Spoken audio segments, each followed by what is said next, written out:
In Tolkien's youth, I think the only stable thing through the trials of his early years was King Edward's School, Birmingham. During his school days, as many students do, Tolkien developed very, very close friendships, with three friends in particular, Christopher Wiseman, G.B. Smith and Rob Gilson.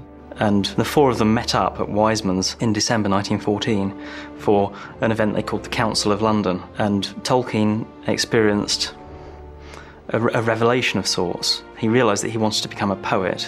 He realised that he wanted to be a creative writer.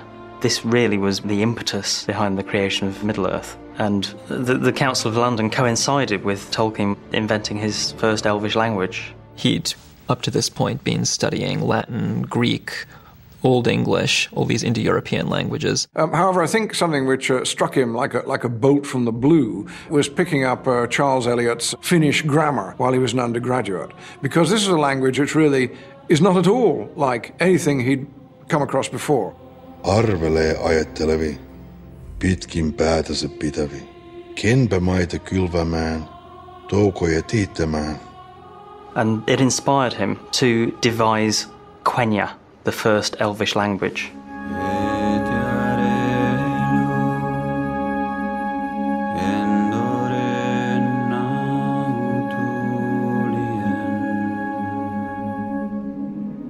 But Tolkien was also very intrigued by Welsh, a language which he liked very much, and he produced another Elvish language, which is Sindarin, which in some ways is rather like Welsh in its phonetic structure. Mae'r byd wedi newid. Teimla fe yn y dŵr. Teimla fe yn y ddaear. Fedrai ei arogli yn yr awyr. Iamar prestar ein. Amathon nenen. Amathon a chai. Ahanoston ned. So, by 1920, he's already got two fairly well-developed languages, and he wrote this sort of fantasy history to explain, who's speaking these languages, why they're different from each other, how they've developed to the forms that he's given them. And that is the beginning, the seed of the story which was to become the Silmarillion in the end. And this contains a history of the elves. It was basically a fall from grace, a story of fall from grace. That is, the elves were put in the world to help fulfill its destiny.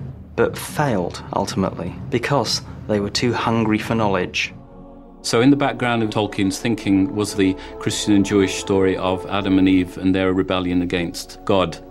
This is reflected in the tales of Middle-earth, both in the elves and in the human races, particularly the stories of the destruction of Numenor, the island that was rather like Atlantis. It was destroyed as a consequence of human disobedience. Numenor was a remarkable place. Numenor was a gift from the gods to the men of Middle-earth who had fought willingly alongside the elves against the forces of evil, but Numenor became corrupted. Their kings became arrogant. Their kings tried to take eternal life from the Valar. The Valar didn't like that. And in the end, the Númenóreans, they set up an armada to invade the Undying Lands and take immortality by force. And Númenor is ultimately drowned by the wrath of God. Only the faithful, those who had remained true, were rescued and saved. Isildur, who is mentioned several times, and his father Elendil were among those survivors. And they came and they set up the kingdoms of Gondor in the south and Arnor in the north. And it was from those people that Aragorn was descended, people who had already demonstrated that they had within them the power to be corrupted, to be flawed. Aragorn has a lot of moments, there's a nagging doubt he has about his worthiness. He labors from the beginning with the fear he has that he's not going to be up to the task. Why do you fear the past? You are Isildur's heir, not Isildur himself. You are not bound to his fate. The same blood flows in my veins. Aragorn had all the qualities of this ancient civilization, and he was very aware of the problems of power and of misusing power and of being disobedient. So here is Aragorn representing a race of people whose origin is gone, has been wiped from the face of the earth, is no more. Like Atlantis, it was sucked down into the depths of the ocean. Now, the concept of being overwhelmed by the sea is placed in the book because of something that was very personal to Tolkien. From childhood, Tolkien recalled having a terrible nightmare, a recurrent dream of a great wave coming in over green fields, engulfing the land. Now, in The Lord of the Rings, he actually gives this to Faramir, and Faramir is said to have this recurrent dream. In the movie, this is actually shifted and given to Éowyn. I dreamed I saw a great wave climbing over green lands and above the hills. I stood upon the brink. It was utterly dark in the abyss before my feet. And the reason we gave it to Éowyn is simply because we wanted to use it. We couldn't find how to use it with Faramir. It's one of the examples of something that would have just stayed in the book and would never have seen the light of day, and was an incredibly important piece of personal information, I believe, from Professor Tolkien. All writers pour into their work elements of themselves. So, for example, when you look at the way in which he creates the people of Rohan, you feel instinctively this is a man who understood horses. Before the war, Tolkien had joined something called King Edward's Horse. It was a battalion, and this was his first and his major experience of being around horses, and he seems to have shone. Because the job that he got was breaking in the horses. And he was actually rather aggrieved about it, because no sooner had he broken in a horse and got it to do what it was supposed to do, than that horse was taken away and given to some other officer, and he was given another rookie horse to break in. This experience obviously shows that there's more than mere abstractions behind the whole idea of Rohan. I can imagine the Rohirrim as representing a form of wish fulfillment for Tolkien, because as he describes them, they're very similar to Anglo-Saxons, but with this addition of horses. And Tolkien actually had a wild theory, and the theory was that if the English had had a cavalry, we would probably never have lost the Battle of Hastings, because when these great horse masters came across the sea from France, they just trampled all over us.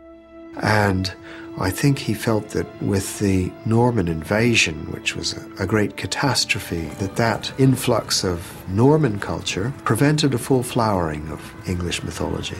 So the riders are an image of the Anglo-Saxons not as they were, but as they might have been. And perhaps if they'd retained a little bit more of, as it were, rider culture, then they might not have lost at Hastings, and present English civilization would not have been as Frenchified as it has been, something which Tolkien thought was a literary disaster. So the creation of the people of Rohan not only shows that Tolkien had an innate understanding of horses, but that he had the greatest respect and reverence for them. And this is something which comes from his experiences in the First World War. We have to remember that the First World War was the last of the great battles where people rode out with horses. It was the age when horsepower met machine power. For Tolkien, the fact that machinery had entered warfare takes away any of that old romantic heroism. The nobility of warfare no longer exists once you're able to deal death at a distance. Tolkien obviously experienced mechanized warfare at its worst in the First World War, and it left a profound impression on him. The story he wrote straight after the Battle of the Somme was called The Fall of Gondolin, and it tells how a great and beautiful city of the elves is attacked by Morgoth. And the force, of course, consists of orcs, yes, but also dragons and also what look like tanks. Which, of course, Tolkien had seen on the Somme. Tanks were a secret weapon that made its debut there in September 1916. And this sense of mechanization as being a force of war is something which carries through to the Lord of the Rings. You see it in the preparations that Saruman makes for war. You see it in the mechanical way in which the forces of Mordor march on the Alliance. As he was writing The Lord of the Rings, you can sometimes see Tolkien, as it were, recycling earlier works. I know he didn't do that with The Fall of Gondolin. He didn't sort of cut and paste chunks out and make it into the Siege of Minas Tirith. But there's obviously a similarity. We have Gondolin and Gondor. They come from the same root in Elvish. And there's a sense also of the warfare of machine against wall. And you could say there's yet another connection, which is both of them, Gondor and Gondolin, are attempts to make things static. The elves have this urge to hang on to things and lock them into stasis. And you could say that the same thing in a way is true of Denethor. Gandalf asks him, "What do you want?" And he says, "I would have things the way they were, as in the times of my long fathers." And just like, as it were, the prehistoric elves, he won't accept any compromises. He'd rather die. In fact, he does rather die. There is no victory. I think one of the things that Tolkien realised quite early on, as he wrote The Lord of the Rings, was that it was going to be impossible to put into the book everything that was crowding into his mind. All the links and connections back to other stories and all the things that he knew underpinned this great structure he was creating, he wanted to tell people. He built things in at the start because he didn't know how it was going to finish. And then when it got to the end, he hadn't got space for them. Or he couldn't bring them in without spoiling the balance. So he started developing this elaborate idea of creating appendices to the book. The whole tale of Aragorn and Arwen is moved into an appendix. It clearly ought to be part of the story, but how are you going to tell it? He did think about how he could work her into the body of the text and never found a satisfactory way of doing it. It would have slowed the story down completely and been out of place. But actually, Arwen is a very important figure because she introduces the theme of death. The fact that Arwen casts off her immortality for the love of a mortal man is truly the greatest sacrifice in the entire story. And perhaps one of the strange things there is that you can see Tolkien sympathising very strongly with Arwen. He sees the story from her angle, perhaps even more than from Aragorn's. She wittingly chooses death, but she does that, really, out of love. I choose a mortal life. We do not realise just how significant and important this character is, but her relationship with Aragorn is absolutely central to how Aragorn behaves. The condition that Elrond puts on Aragorn is that he may not have his daughter Arwen's hand in marriage until he defeats Sauron, essentially, and becomes king. And once he's earned that, then he's earned the right. Stories about a mortal and an immortal pairing, are there in the folklore of Northern Europe. But they're, I think, especially important to Tolkien. One of them is Aragorn and Arwen, but there are others back in his mythology. There's the union of Beren and Luthien. Luthien is a very high-ranking elf princess. Beren is a survivor from a human group which has been almost wiped out. And Beren stumbles upon her while she's dancing in a woodland glade, and he's never seen anything so beautiful in his life, and his heart is struck still by the sight of her. And her father, of course, has no intention of giving up his daughter to a ragged stranger from the wilderness, and a human at that. This story not only was very important in the early tales of Middle-earth, but it had particular meaning for Tolkien in his life. As a young man, he'd fallen in love with Edith Bratt. They fell in love, but Tolkien's guardian said that he couldn't marry till he was 21. And Tolkien, being the stubborn, pig-headed sort he was, waited till 1 minute after midnight on his 21st birthday and then wrote her a proposal of marriage and posted it. And she accepted it. Their love is something we know very little about, but we do know that he and his young wife took a walk in a wood that was filled with hemlock, and that she danced for him and sang for him.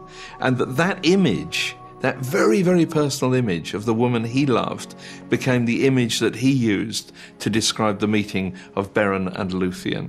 Tolkien identified so closely with this story that when Edith died, he had the name Luthien written on her tombstone. I think that's a great statement about his love for his wife. He felt that she, in a way, had given him something immensely precious, which he valued above everything else. Some people say that he tended to stick women on pedestals, but I think if you read deeper into it, especially if you go into the story of Luthien and Beren, you understand that it's about intimacy And for Tolkien, it clearly was the central myth of love at the heart of his work, his love for his wife. I think her death shattered him completely. Love and loss are inextricably bound. For Tolkien to have lost Edith really was the end of his world in many ways. And when he eventually himself died, the name Beren is on his stone. Beren and Luthien, Arwen and Aragorn, Ronald and Edith. In a way, they are all one and the same. One very important aspect of the story of Beren and Luthien was the way that the lives of human beings and elves became intermingled. And the great significance of these stories for Tolkien was tied in with his Christian belief in the ultimate incarnation, that God humbled himself and became a human being. In Tolkien's work, the elves represent perfection and the ideal qualities of human life. And so, through the intermarriage of elves and human beings, their lives intermingle, resulting in a fuller humanity. And in their coming together, a part of the elves remains with us today and passes in to the bloodline of men, so that all is not lost. We do have a glimpse of Eldarion, the son by Aragorn and Arwen. In this bloodline, this perfect mixture of elvenkind and mankind. This one scion of both trees remains and will be a strong leader for the people of Middle-earth, who represents everything that is good in Middle-earth and not just mankind. And from that point on, the divine and the human are intermingled. And so we have a much more intimate relationship with our Creator through that. And if you look closely and listen closely, the music of Mozart, the painting of Raphael, you can see it. The elves are still with us.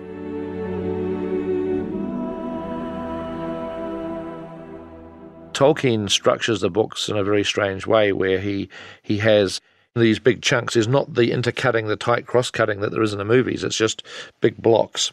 The way in which Tolkien writes means that he leapfrogs in his narrative. He tells you about one group of people, then he goes off and tells you about another. But one of the effects of the kind of strand-by-strand narration of The Lord of the Rings is that the characters on any one strand don't know what's going on the other strands. And one of the most important cross-connecting devices is the Palantir.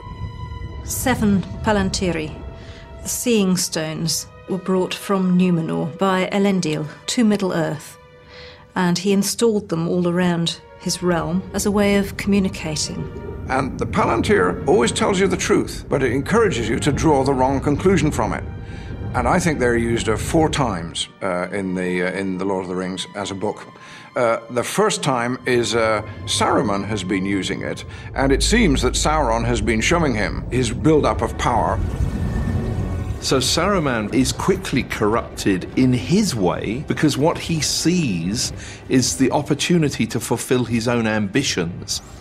Next time is Pippin looking in it, and Sauron draws from this the wrong conclusion. He sees a hobbit in the Orthanc stone. He assumes that Saruman has the hobbit, and furthermore that the hobbit has the ring, so Saruman has the ring. Which is the reason that Pippin must be removed to a place of safety, which is Minas Tirith. Next time Sauron looks in it, he actually sees Aragorn. Aragorn takes the seeing stone and he looks into it in order to draw the eye of Sauron. It's a tremendously brave act. And Sauron, once again, draws the wrong conclusion, which is that Aragorn has the ring. Now, this is very important because one thing it does is to make Sauron strike too fast. And as it says in the book, the hasty stroke oft goes astray. The other interesting use of the Palantir is that the seeing stone that is still held at Minas Tirith has been used by Denethor, the Lord Steward. In the White Tower, Denethor also has a Palantir. Do you think the eyes of the White Tower are blind? I have seen more than you know. And if you check the dates, which I have, he's actually seen Frodo in the hands of Sauron, because Sauron has already captured Frodo. So Denethor looks in the Palantir, and like everybody else, he draws the wrong conclusion. So Sauron thinks Aragorn's got the ring, Denethor thinks Sauron's got the ring, and in fact, at that moment, Sam's got the ring, which nobody knows at all except Sam. It's a very modern concept in a way. It's the concept of misinformation, and it so reflects how modern communication can give people a fraction of something, and by so doing influence the way in which they react, the way in which they behave. So the Palantir actually, just like the Mirror of Galadriel, is very dangerous as a guide to action. All these are bad ways to make decisions. You should actually make decisions based on what you yourself know. Well, the corollary of that, though, I think, is that you mustn't try and second guess. You may not have enough knowledge to be able to have just that one bit of information that would totally transform your supposition about the way things are. And I think, actually, that Tolkien had this in his head as a kind of infantryman slogan, because the infantryman slogan is, look to your front. If you start looking behind you and worrying about what your mates are doing, and they're looking at you and wondering what you're doing, then nobody is paying attention to what they should be doing.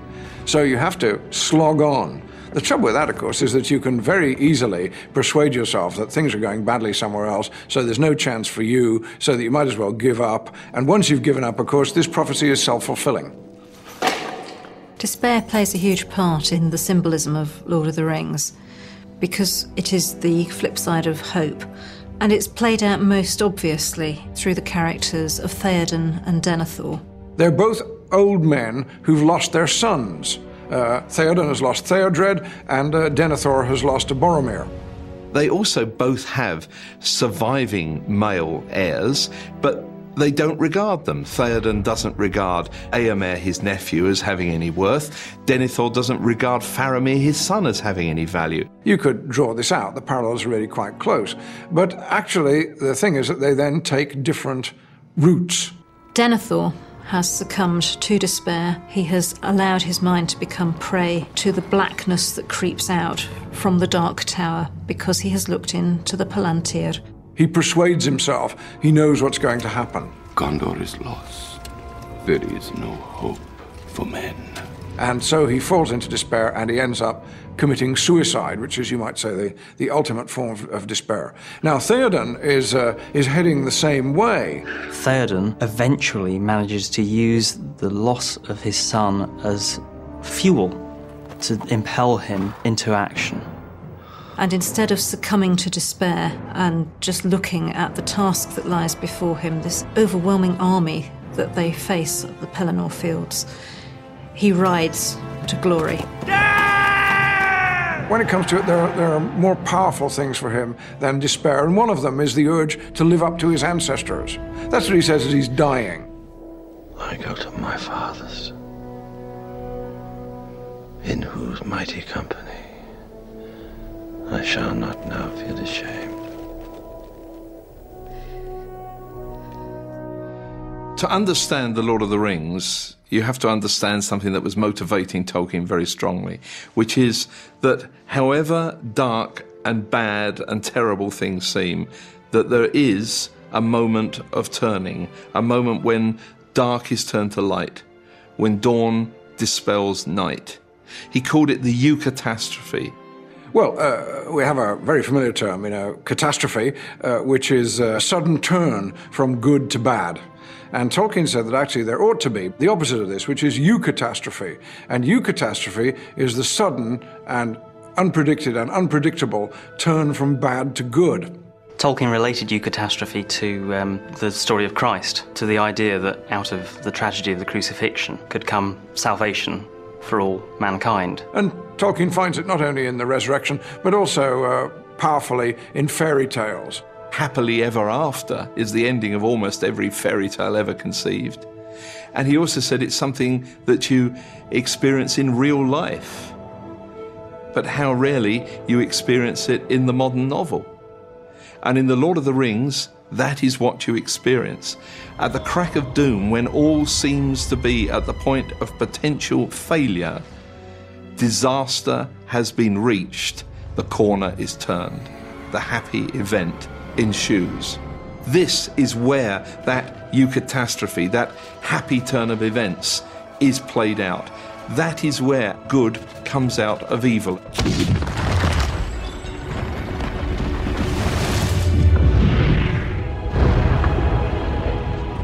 At the heart of this story, amidst all these heroic deeds and noble warriors, friendship is one of the most powerful themes of the whole tale, and it must in some part hark back to Tolkien's lost friendships. Tolkien's group of friends at school kind of formalised the bond between them in his final year as a school pupil at King Edward's School in Birmingham. And so they called themselves very grandly the Tea Club and Barovian Society. The TCBS wanted to reinvigorate the Middle Ages, to bring them back to a world which they felt was missing something. It's what every young person feels, that they stand at a point in life when they can change the world.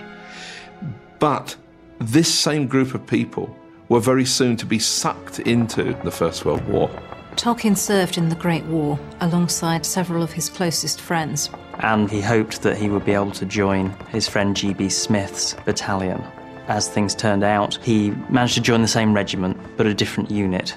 Smith, who of course was the fellow poet in the TCBS, hugely appreciated what Tolkien was doing in writing the first poetry of what became Middle-earth.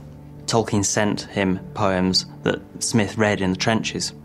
One night, Smith was about to head out on a patrol, and he wrote to Tolkien. My chief consolation is that if I am scuppered tonight, there will still be left a member of the great TCBS to voice what I dreamed and what we all agreed upon. May God bless you, my dear John Ronald, and may you say the things I have tried to say, long after I am not there to say them, if such be my lot. Clearly, Smith's encouragement, sealed by his death on the Somme in December 1916, must have been both an inspiration and something of a burden for Tolkien. And in the subsequent conflicts, Tolkien lost all but one of those close friends. It was a loss that remained with him for his whole life. Tolkien seems to have felt that he had inherited from the others their ambitions, and that it was up to him to fulfill them. All hopes were pinned on Tolkien. It was up to Ronald to bear the torch, to go forward. But Tolkien had a recurrent fear, and the fear was that nobody was ever going to read his work. And it was actually a very well-justified fear. He was 62 when The Lord of the Rings did get published. And just about the time that the book came out in 1954, Tolkien wrote a letter in which he said that once upon a time, of course it's all, he's given up on it now, he did hope to create a mythology which other people would take over and could adapt and use. He was going to create a kind of grand tapestry, and he would sketch out the myths, and then other people would come in with music and art and song. But he says, well, my crest has fallen since, I haven't got such immense ambitions. But of course, actually, he could have had such immense ambitions because that's what's happened. Lo and behold, he discovers he's got an audience of people who not only want to devour it, but want more, please, give us more. One of the surprising things about The Lord of the Rings is that although it's an English setting, it has an appeal throughout the world.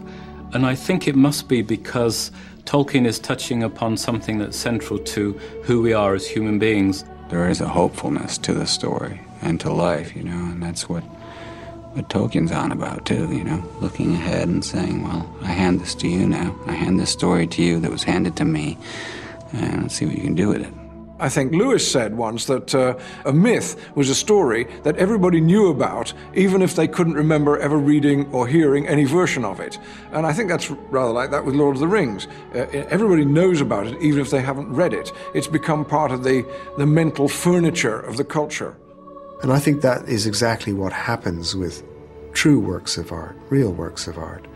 It enables those works to survive changes of opinion, changes of culture, of history, because each new generation of readers finds new meanings in it.